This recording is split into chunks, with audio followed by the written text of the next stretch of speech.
le coup de marteau. Jean-Nicolas Vidal. Chère Clémence, comment allez-vous? Toujours aussi bien à chaque fois que vous apparaissez ici. Vous êtes journaliste, je le rappelle, indépendant, fondateur de Putsch Média et chroniqueur chez nous, Nicolas Vidal. Ce matin, vous souhaitiez nous parler des Jeux Olympiques de Paris 2024. Ah oui, il faut en parler parce qu'il y a encore des gens qui sont prêts à mettre le short là pour y aller, mais moi, on va en parler sérieusement ce matin. Mais oui, ma chère Clémence, ce matin, nous décernerons peut-être dans le tocsin une médaille d'or pour les maquignonnages à l'organisation des Jeux Olympiques de Paris 2024. Et c'est du moins ce que nous dit la lecture passionnante, chers amis, du dossier noir publié par nos confrères de Valeurs Actuelles du 5 octobre dernier. Et franchement, allez l'acheter parce que ça déménage. Ce matin, je ne vous dirai pas tout dedans parce qu'il faut aller lire le dossier, mais quand même. Mais comme souvent, aucun grand média, ma chère Clémence, n'a cru bon, vous le savez, de se pencher sur ces révélations qui ont dû faire trembler les miquettes de certains organisateurs. Alors on dit que l'or brille mais ne brûle pas. Mais à l'approche des Jeux Olympiques de Paris, on peut dire que le pognon des Français se consume comme une bougie posée à côté d'un ventilateur Dyson, avec un budget qui frôle désormais les 10 milliards d'euros, équivalent, grosso modo, les amis, à la réforme des retraites, aux grandes dames de l'arithmétique et de la promesse initiale de sobriété. On se demande si le COJO, alors c'est l'acronyme du comité d'organisation des Jeux Olympiques et Paralympiques, on ne devrait pas lui accoler à son C le mot cash. Oui, car le budget pour l'événement a connu une inflation exorbitante de 22% du coût initial. Et quelqu'un a-t-il vu l'alerte timide de la Cour des comptes à ce sujet? Mais apparemment non, mais peut-être était-elle cachée sous les moquets du ministère des Sports avec les 815 millions d'euros qui jouent à cache-cache avec notre dette. Alors au fur et à mesure que la flamme olympique, vous le savez, Clémence, va parcourir la France, elle laissera derrière elle une traînée d'or fondu. Écoutez, 180 000 euros pour chaque département qui souhaite l'accueillir. Alors oui, ça nous donne le vertige et ce n'est pas dû à l'attitude du Mont Blanc, ni au charisme fou de la ministre Dusson, auteur des sports de la dépense publique.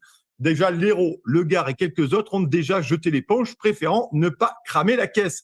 Dans cette enquête de nos confrères de Valeurs Actuelles, on lit aussi qu'une soirée pré-olympique pince-fesse organisée à Aubervilliers aurait coûté à elle seule, écoutez bien, ça fait craquer les molaires, 620 000 euros, ce qui fait, les copains, plus de 1 000 euros par tête de pipe. Pourquoi au juste? Alors peut-être quelques coupettes de champagne, quelques toasts et en fin de soirée, allez savoir, une énième révision du budget. Idem pour la nomination du directeur artistique des JO qui a eu droit à sa petite sauterie qui a été apparemment elle aussi célébrée avec une facture à la hauteur de ses ambitions artistiques et de sa maîtrise olympique du design. On en prend encore dans cette enquête de Valeurs Actuelles que le slalomeur en canoë Tony Estanguet excelle toujours dans le pentathlon moderne des réseaux d'influence, salaire mirobolant de 270 000 euros brut annuels, faux frais exorbitants et une course d'obstacles menée avec l'agence française anticorruption dans laquelle il a perdu en 2019, le pauvrette, le remboursement de ses frais de déplacement entre sa région natale et la capitale. Mais pour cette performance, il mérite certainement une médaille, Tony le canoë. Rappelons aussi que la France était la seule à candidater après le retrait, vous le savez, de Los Angeles. Et il faut savoir, il faut toujours se rappeler ces choses-là, que la délégation française, dirigée par Annette Hidalgo, a dépensé en 2017 pas moins de 1,5 million d'euros en 6 jours, selon Mediapart, pour près de 300 personnes parties ripailler au Pérou à presque 6 000 euros par tête de pipe dans un Boeing spécialement affrété en fait de célébrer une nomination pour laquelle nous étions les seuls à concourir. Alors, l'organisation de ces Jeux Olympiques de la honte semble être devenue un sinistre théâtre de guignol où les acteurs repus par cette orgie de fric ont tout juste la force de faire bonne figure en marmonnant maintenant entre deux bouchées de cash, l'égalité homme-femme, la lutte contre le racisme ou l'inclusion. Entre les pressions psychologiques, les embauches qui posent bien des questions et les dysfonctionnements flagrants, cette façon d'organiser les Jeux pourrait devenir une discipline olympique dans le gaspillage massif d'argent public, Clémence. Alors, vous avez parlé, là, Nicolas Vidal, du problème du budget exorbitant et puis en plus de ses dépenses, mais il semblerait en plus qu'il y ait un problème grave de sécurité des JO qui génère quand même une profonde inquiétude et que beaucoup s'inquiètent de graves incidents qui pourraient subvenir. Oui, complètement. Et d'ailleurs, Emmanuel Macron fait des réunions de plus en plus fréquentes de sécurité. Alors oui, la sécurité, vous l'avez dit, Clémence, est le sujet explosif de ces JO.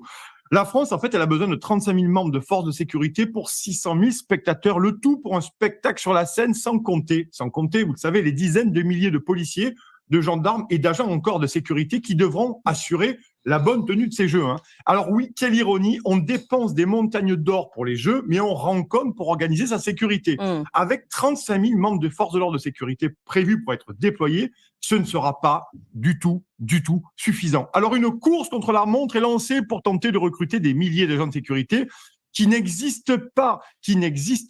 Alors il y aura ceux formés à la hâte, ceux qui n'auront pas trouvé, ceux qui seront recrutés à l'arrache, sans compter, il faut le dire, hein, les questions sécuritaires qui se poseront sur les individus recrutés. Oui, là, il faudra des services de renseignement insomniaques et en forme, je vous le dis, olympique pour s'assurer de la probité de tout le monde. Hein. Et la Seine, cette grande station d'épuration en ciel ouvert qui traverse Paris, sera le théâtre de la grande parade. Nos confrères de Valeurs Actuelles, toujours eux dans cette enquête, posent dans cette enquête édifiante, cette question absolument évidente.